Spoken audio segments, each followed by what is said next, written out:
Bueno, pues hoy vamos a afrontar lo que sería la geomorfología estructural y simplemente tenemos que tener en cuenta un dato que es que se va a ocupar de estudiar la corteza terrestre, simplemente eso, sus estructuras, ¿no? ¿Cuál es la relación que existe entre las rocas y el paisaje que acaba derivando? ¿Qué formas? Y entonces, claro, pues lo que hace es estudiar formas geométricas rocosas y qué posición suelen aparecer en la superficie. O sea, lo que hace es interpretar cómo se está comportando la corteza terrestre ante los esfuerzos tectónicos y además, sobre todo, se fija en la deformación que se produce. Y entonces lo que se acaba viendo es una geometría subsuperficial de esas estructuras, o por lo menos lo pone en evidencia para que sea muy patente y se vea muy bien a través de bloques diagramas y de la cartografía o de fotografías explicadas. Entonces vamos para allá. Las deformaciones tectónicas de la corteza terrestre son muy sencillas. Por un lado están los pliegues y por el otro lado van a estar las fracturas. Vamos a afrontar los pliegues. Ya sabéis, los hay anticlinales y sinclinales. Pues este gráfico pues es muy sencillo, se ve perfectamente los anticlinales, que serían como las zonas elevadas de los montes, y los valles serían sinclinales. Bueno, esto es demasiado sencillo, evidentemente. Entonces, luego montes y valles. Y luego tener simplemente el concepto en el perfil, en el corte geológico, cómo se comporta, ¿no? Siempre, por supuesto, es por procesos compresivos. En las orogénesis, si hay compresión, pues según sean los materiales, dúctiles, quebradizos, pues se hacen o pliegues o fallas. Y entonces hay que tener el concepto de plano axial en mente y de los flancos, los laterales, las lomas, digamos, de esos montes. ¿Vale? Plano axial, anticlinal, sinclinal y los flancos. Lo que pasa que para seguir abundando en los elementos de un pliegue tenemos ahora que fijarnos que a veces esos inclinales y anticlinales no son isométricos, no son perfectos, no tienen una simetría perfecta, sino que aparecen tumbados. Entonces hay que fijarse que curiosamente, cuando esto es muy exagerado, canta rápidamente, es que la charnela del plano axial de ese anticlinal no coincide exactamente con la cresta. Simplemente eso. ¿Por qué? Porque la inclinación, es decir, la vergencia, otro concepto que hay que emplear siempre, la vergencia de esos pliegues, pues es muy acusada y entonces hace que se produzca esa discrepancia, digamos. Aquí nada, el típico ejemplo de un pliegue con su anticlinal, su sinclinal. Y luego, pues recalcar algunos datos, por ejemplo, fijarse en el núcleo siempre va a estar más apretados los pliegues. Luego, según te vas alejando del núcleo, son un poco más laxos, más suaves. Y entonces, bueno, pues fijarse otra vez en esos laterales del pliegue que hay a ambos lados, que son los flancos, la cresta, que repetimos, no tiene por qué coincidir con el plano axial por donde pasa la charnela, que en este caso sí coincide la charnela con la cresta porque es un pliegue isométrico, es perfecto. Y nada más, flancos, plano axial, sí. Luego, ¿qué tipos de arrugas o plegamientos existen, no? Pues claro, los hay de charnela roma, de charnela aguda, pliegues de cofre. Bueno, hay miles de clasificaciones, bueno, miles no, pero unas cuantas decenas de clasificaciones sí que las hay. Pero yo creo que quizás la más interesante es atender según la inclinación del plano axial, ¿no? Un pliegue recto, un pliegue inclinado, un pliegue ya volcado y un pliegue tumbado. Estos tumbados se suele utilizar más la terminología de recumbentes o acostados, es el término que más suele aparecer. Y entonces, bueno, pues fijarse en la inclinación de los planos axiales, fijarse también, ir abandonando ya el concepto que acabamos de ver tan simétrico y perfecto de los pliegues en paralelo y esa isometría y tal. No. no, porque no son así en la realidad. Es como las arrugas en una manta, no es muy difícil encontrar una simetría. Entonces, claro, aparecen zonas donde tienen más altura y zonas donde van bajando de cota. Eso acaba haciendo que los anticlinales y también los sinclinales tengan sus zonas cónicas, aunque a veces en el campo pues sí tienen prolongaciones kilométricas el pliegue, pero otras veces son más pequeños, no llegan a ser redondos nunca, pero pueden ser ovalados de poco desarrollo. Y por lo tanto también hay sus anticlinales cónicos, y esto se llamaría el cierre perianticlinal o el cierre perisinclinal, ¿vale? Y luego otro concepto, el buzamiento. El buzamiento es la inclinación que tiene ese eje y bueno, luego hay otros conceptos como el cabeceo y tal, pero bueno, yo creo que eso ya es para tener demasiado nivel. Luego sí que conviene tener muy presente cómo se van a representar en la cartografía cuando se realiza un plano, un mapa, mejor dicho. Pues eso, los anticlinales yo creo que reflejan muy bien la simbología. Se hace lo que es la charnela, se pinta ese eje por el que discurre la parte más alta del anticlinal, y como si fueran las aguas de la pluviometría o la erosión por gravedad simplemente, pues claro, cae desde la cresta por los flancos, por los laterales, por las laderas, hacia las partes bajas. Eso sería la representación anticlinal. Si está tumbado, lo que se hace, que también me parece bastante gráfico e intuitivo, es se hace el pliegue en sí y como unas flechas que marchan de esa uno hacia el exterior, como que drenan el agua. Y el sinclinal es lo contrario, es decir, ese punto más bajo del sinclinal, que sería, bueno, el Talweg, por donde discurriría si existiera un arroyo, pues siempre iría por la parte más baja. Si se produce un arroyo, pues cómo confluyen hacia ese arroyo esos pequeños afluentes que vendrían de las laderas hacia ese punto más bajo del sinclinal. Y cuando es tumbado, pues lo mismo, se representa esa U tumbada, pero las flechas, en vez de ser divergentes, van hacia esa U, ¿no? Como rellenando el sinclinal de agua. Tenerlo en cuenta por si hay que enfrentarse a un mapa. Y luego vamos a la otra gran definición de las alteraciones de la corteza, que son las fallas. Vamos primero a los elementos de una falla, porque así vamos a entender mejor todo. La falla en realidad lo que consta son de dos labios, es decir, de dos bloques, dos porciones de la corteza terrestre que se separan. Ahora veremos por qué motivo. Y esa separación lo que produce es un salto o desplazamiento a través de un espejo de falla. Bueno, que a veces es muy evidente en el campo y otras veces está erosionado y es más complejo de ver.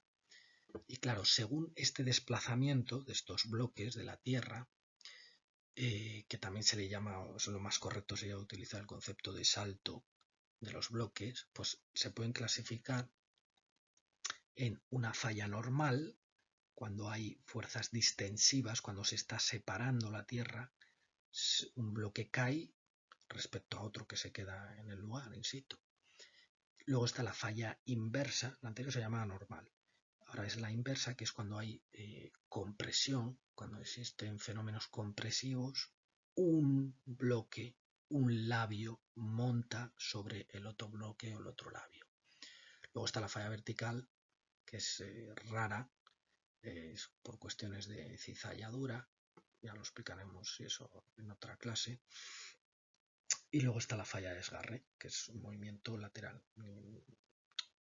La verdad es que existen estas formas puras, pero a veces se entremezclan estas dos, la normal y la inversa, con desgarre.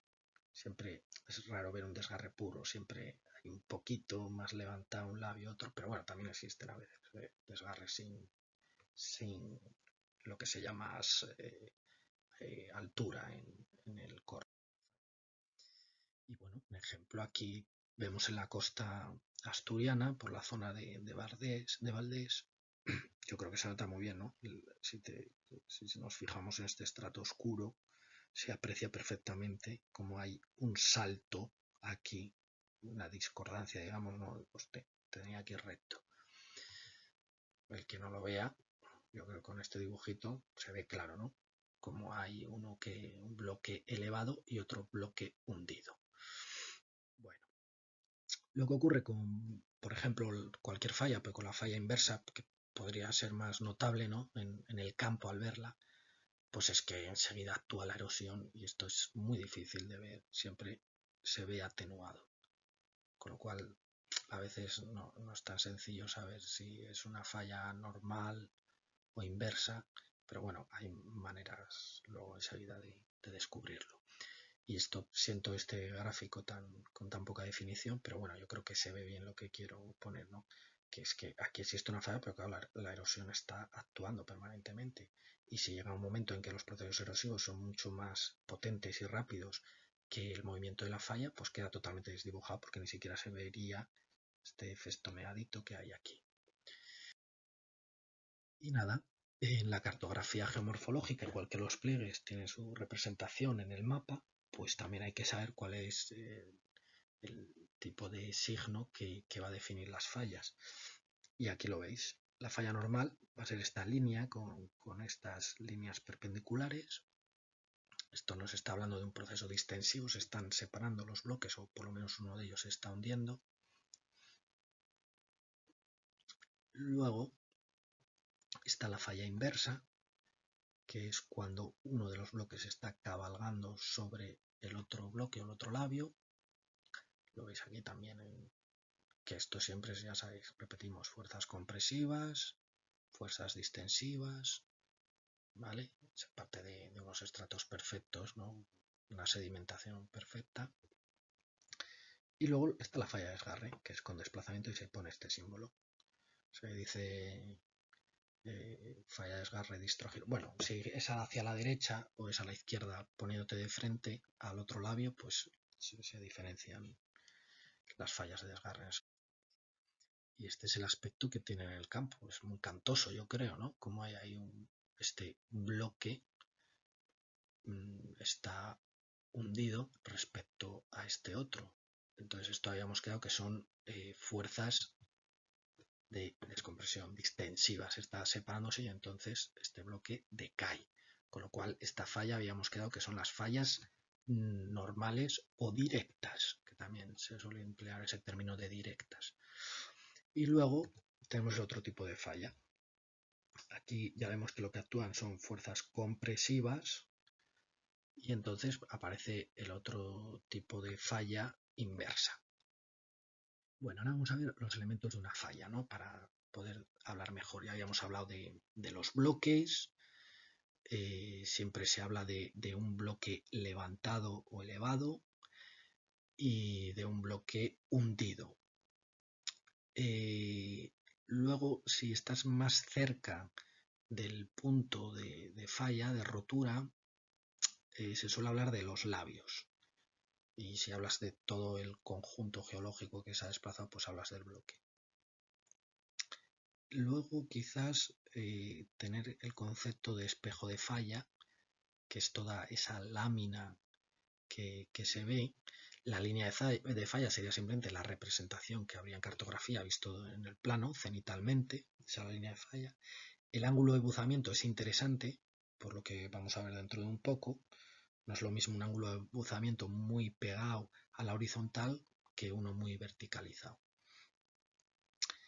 Y yo creo que comentar que a veces también se le llama, bueno, la verdad que esto ya no, se le llama techo a esta parte del bloque hundido y se le llama piso al bloque, digamos, original que se ha quedado. Y yo creo que de aquí no resaltamos ya nada más. Bueno, el salto de falla, que creo que no lo he comentado, el salto de falla es, claro, a veces es muy pronunciado, a veces es muy pequeño. Eso sí que es un concepto, es la distancia que se puede medir en metros entre los puntos que se han desplazado. Y esto, bueno, incidimos en lo mismo. Plano de falla, escarpe, una falla normal o distensiva y una falla oblicua. Eso es cuando ya además hay desgarre y desplazamiento.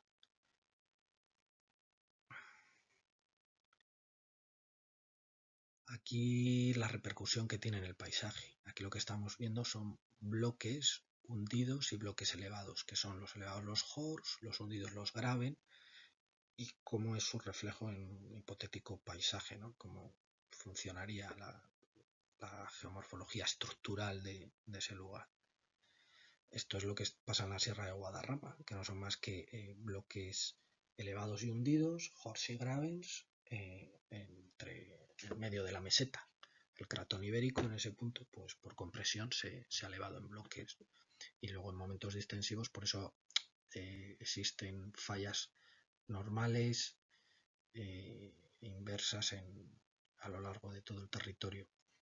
Yo quizás destacar un elemento más que se suele hablar de esto, que es que aparte de los pliegues y las fallas, se habla a veces del basculamiento como un tercer, porque es verdad que a veces hay bloques que no están exactamente ni fallados ni plegados, simplemente tienen un basculamiento. Pero bueno, son detalles. Otro gráfico clásico ya muy antiguo de la tradición geográfica española, muy bonito, de la zona de Tormes, la provincia de Salamanca, lindando con la Vera. Y bueno, es que lo he puesto porque yo hice un comentario en su momento que me pusieron muy, muy buena nota. Bueno, ver que a veces las fallas, claro, no son puras una línea, que sé que las existe así de puras. Lo normal a veces es que haya como una sucesión, un graderío de fallas que van bajando, y entonces por eso tiene esta división. Esto es lo más frecuente.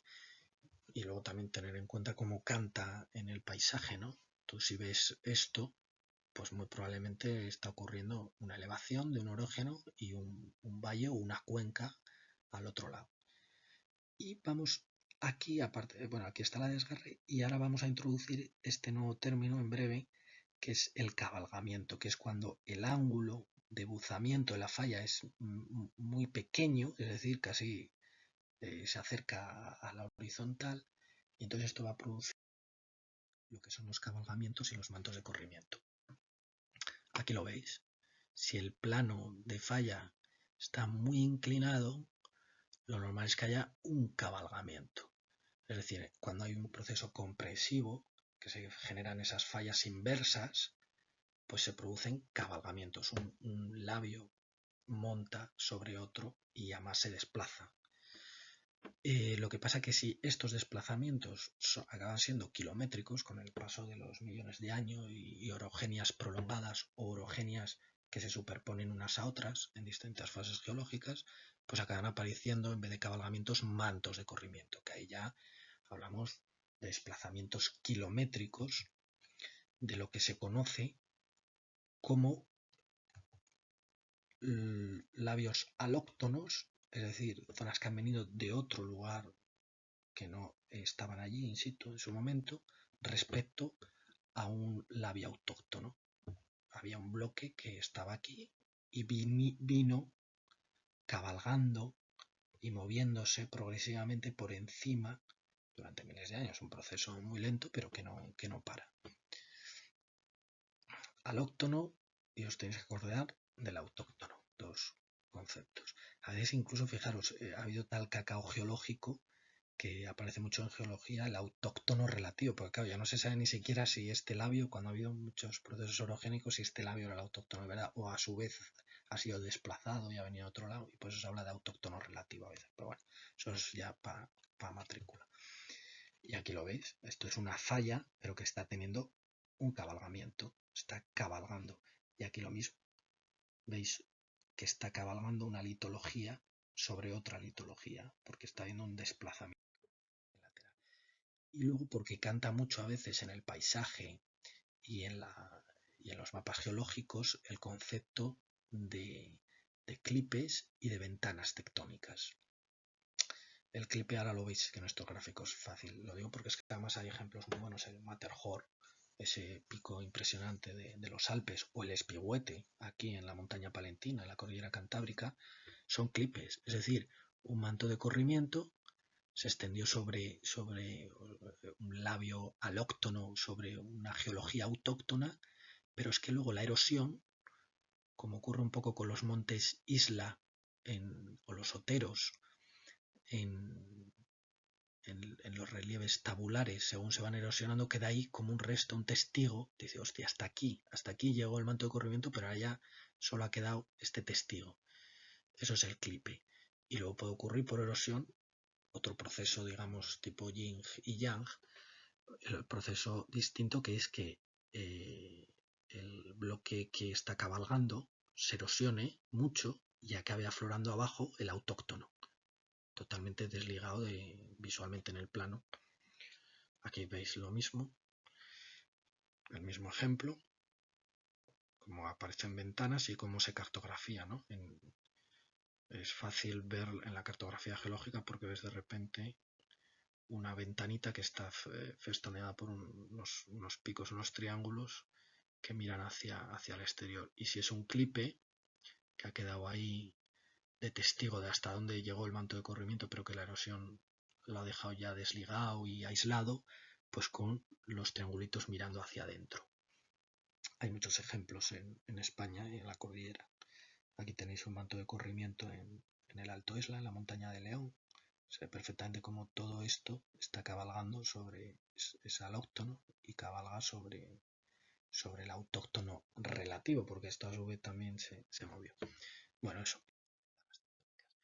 Y luego ya rizando el rizo, estos cabalgamientos y mantos de corrimiento, lo que puede ocurrir es que si se prolongan en el tiempo y se le ocurren distintas partes del cabalgamiento, pues acaba apareciendo lo que se llaman dúplex.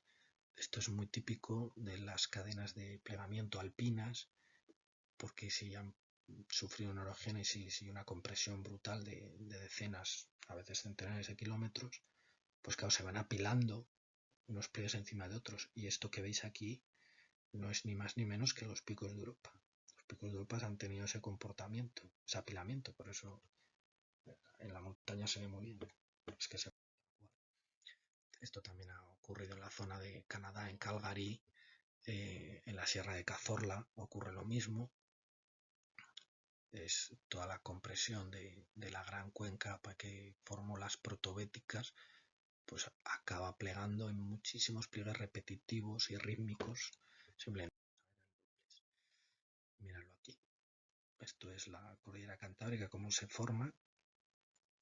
Y aquí veis perfectamente todas las escamas de cabalgamiento que tienen los picos de Europa. Y por eso tiene esa sucesión. Cuando estás ahí en la montaña, es que además se ven perfectamente los frentes de esos cabalgamientos.